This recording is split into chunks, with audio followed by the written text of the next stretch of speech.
दुनिया के दो सबसे बड़े मुस्लिम फिरके शिया और सुन्नी। अल्लाह एक, पैगंबर एक, फिर भी आज एक दूसरे के दुश्मन क्यों?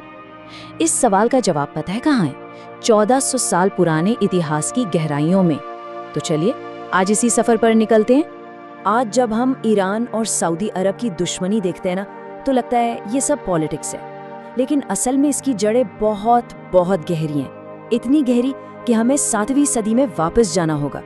एक ऐसा विवाद जिसने इस्लाम को हमेशा हमेशा के लिए दो हिस्सों में बांट दिया। तो यहाँ सबसे बड़ा सवाल यही उठता है कि 7वीं सदी में लीडरशिप को लेकर हुआ एक झगड़ा आज की मॉडर्न दुनिया को, हमारी दुनिया को कैसे शेप दे रहा है। आइए इस पहेली को सुलझाते हैं और देखते हैं कि कैसे उस एक घटना ने इतिहास का पूरा रुख ही मोड़ दिया। तो इस कहानी में हम कहां से गुजरेंगे? सबसे पहले देखेंगे कि आज की दुश्मनी की जड़ें कितनी पुरानी हैं। फिर चलेंगे पैगंबर के आखिरी दिनों में, देखेंगे कि उनके बाद कौन नेता बनेगा, इस पर विवाद कैसे शुरू हुआ, ये विवाद कैसे एक सिविल वॉर में बदला, और फिर करबला की वो दर्दनाक घटना जिसने इन दोनों रास्तों को हमेशा के लिए अलग कर दिया।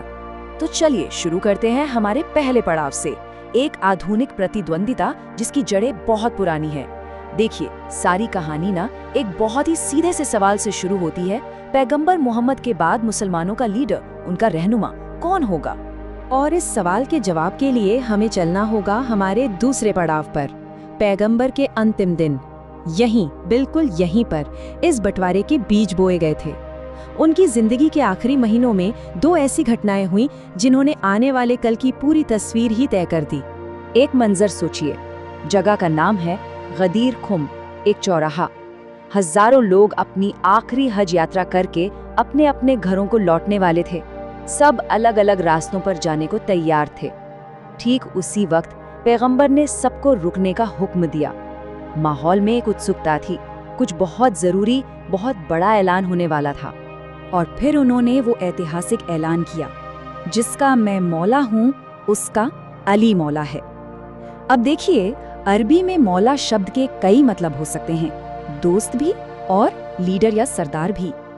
शिया समुदाय का मानना है कि ये पैगंबर का एक बिल्कुल साफ इशारा था कि उनके बाद अली ही उनके वारिस होंगे, उनके उत्तराधिकारी। कहते हैं कि वहां मौजूद हजारों लोगों ने आगे बढ़कर अली को मुबारकबाद भी दी। इस घटना के कुछ महीने बाद पैगंबर अपने आखिरी दिनों में थे, बीमार थे। उन्होंने चाहा कि अपनी बात लिखकर बिल्कुल साफ कर दें, इसलिए उन्होंने कलम और कागज मांगा ताकि उनके जाने के बाद कोई कंफ्यूजन, कोई भ्रम न रहे।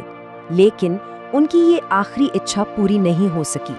उस कमरे में माहौल एकदम से बदल गया। दो अलग अलग सोच आमने सामने आ गईं।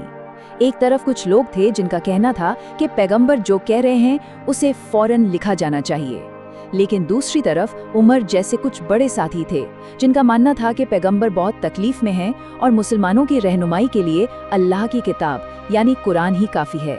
बस इसी बहस के बीच वो वसीयत कभी लिखी ही नहीं जा सकी और उत्तराधिकार का सवाल वो अधूरा ही रह गया। और इसी अधूरे सवाल के साथ हम पहुंचते हैं अपने तीसरे पड़ाव पर, एक विवादित उत्तराधिकार। पैगंबर के दुनिया से जाने के साथ ही एक बहुत बड़ा खालीपन और उससे भी बड़ा सवाल खड़ा हो गया, अब कौन? यहाँ कहानी में एक मोड़ आता है। एक तरफ पैगंबर का परिवार, जिसमें अली भी शामिल थे, उनके अंतिम संस्कार की तैयारी कर रहे थे, और ठीक उसी वक्त दूसरी तरफ मदीना के कुछ बड़े नेता सकीफा नाम की एक जगह पर इकट्ठा हुए। उन्हें इस बात की फिक्र थी कि लीडर के बिना पूरा मुस्लिम समुदाय बिखर जाएगा, और बस वहीं पर चर्चा के बाद अबू बकर को पहला खलीफा चुन लिया गया। और इस तरह इस्लाम में पहले 4 खलीफाओं का दौर शुरू हुआ। सुन्नी इस्लाम में इन्हें राशिदून कहा जाता है, यानी सही रास्ते पर चलने वाले खलीफा। सबसे पहले अबू बकर, उनके बाद उमर, फिर उस्मान और चौथे नंबर पर अली। लेकिन क्या ये फैसला सबको मंजूर था? नहीं। अली और उनके समर्थकों का ये मानना था कि गदीर खुम के ऐलान के बाद लीडरशिप का हक तो सिर्फ अली का था। इसीलिए उन्होंने शुरू में अबू बकर के लिए अपनी वफादारी की शपथ, जिसे बैयत कहते हैं, नहीं ली। और यहीं से असहमति की वो पहली दरार दुनिया को साफ साफ दिखाई देने लगी। अब हम आते हैं अपने चौथे पड़ाव पर, विद्रोह और गृह युद्ध। अब तक जो असहमति दबी छुपी थी ना, वो अब ज्वालामुखी की तरह फटने वाली थी, खुलेआम सबके सामने। मामला बिगड़ा तीसरे खलीफा उस्मान के दौर में। लोगों में गुस्सा और असंतोष बढ़ने लगा।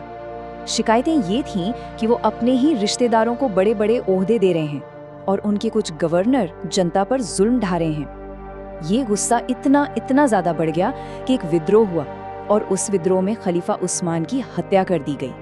उस्मान की हत्या के बाद अली को चौथा खलीफा बनाया गया, लेकिन उन्हें विरासत में एक टूटा हुआ बटा हुआ समुदाय मिला। हर तरफ से एक ही मांग उठ रही थी, उस्मान के कातिलों को सजा दो। इसी मांग को लेकर सबसे पहले पैगंबर की पत्नी आयशा के नेतृत्व में एक गुट ने अली को चुनौती दी, जिससे जंगे जमल यानी ऊंट की लड़ाई हुई। इसके बाद सीरिया के ताकतवर गवर्नर मुआविया ने भी अली के खिलाफ बगावत का झंडा बुलंद कर दिया। इस्लाम का पहला गृह युद्ध यानी फितना शुरू हो चुका था। और अब हम पहुंचते हैं कहानी के 5वें और सबसे दर्दनाक पड़ाव पर, करबला की त्रासदी। देखिए, इतिहास में ना कुछ मोड़ ऐसे आते हैं जहां से वापसी का कोई रास्ता नहीं बचता। करबला एक ऐसा ही मोड़ था, एक ऐसा ही जख्म। साल था 680 ईस्वी। पैगंबर के नवासे अली के बेटे हुसैन अपने परिवार और बस कुछ वफादार साथियों के साथ करबला के तपते रेगिस्तान में थे। वहां यजीद की हजारों की फौज ने उन्हें चारों तरफ से घेर लिया, उन पर पानी बंद कर दिया और 3 दिन तक भूखा प्यासा रखने के बाद उन सबको, बच्चों तक को, बड़ी बेरहमी से शहीद कर दिया। हुसैन की इस शहादत ने पूरी मुस्लिम दुनिया को अंदर तक झकझोर कर रख दिया। ये सिर्फ एक लड़ाई में हुई मौत नहीं थी, ये अन्याय के खिलाफ हक की लड़ाई थी।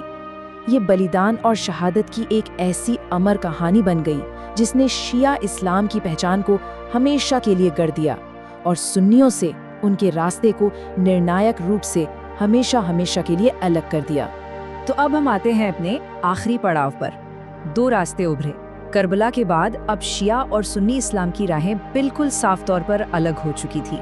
तो आइए अब ये समझते हैं कि इन दोनों के बीच बुनियादी फर्क क्या है।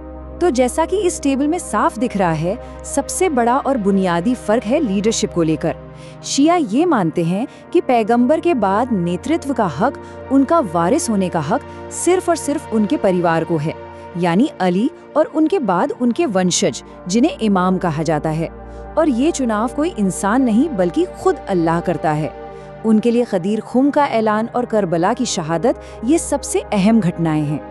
वहीं दूसरी तरफ सुन्नी मानते हैं कि नेता को समुदाय की सलाह मशवरे और सहमति से चुना जाना चाहिए, ठीक वैसे ही जैसे सकीफा में अबू बकर को चुना गया था। और हाँ, ये तो बस शुरुआत थी, कहानी यहीं खत्म नहीं हुई। वक्त के साथ साथ इन 2 बड़ी शाखाओं से भी आगे चलकर कई और उपसमूह और अलग अलग विचारधाराएं निकली, जिससे इस्लामी दुनिया और भी ज्यादा विविध और कॉम्प्लेक्स होती चली गई। तो हमने देखा कि कैसे 1400 साल पहले शुरू हुई एक कहानी, एक विवाद, आज भी मिडिल ईस्ट की पॉलिटिक्स से लेकर दुनिया भर में फैले करोड़ों मुसलमानों की जिंदगी और उनकी पहचान को प्रभावित कर रहा है। इतिहास हमें ये तो बताता है कि हम कहाँ से आए हैं, लेकिन भविष्य की कहानी वो अभी लिखी जानी बाकी है।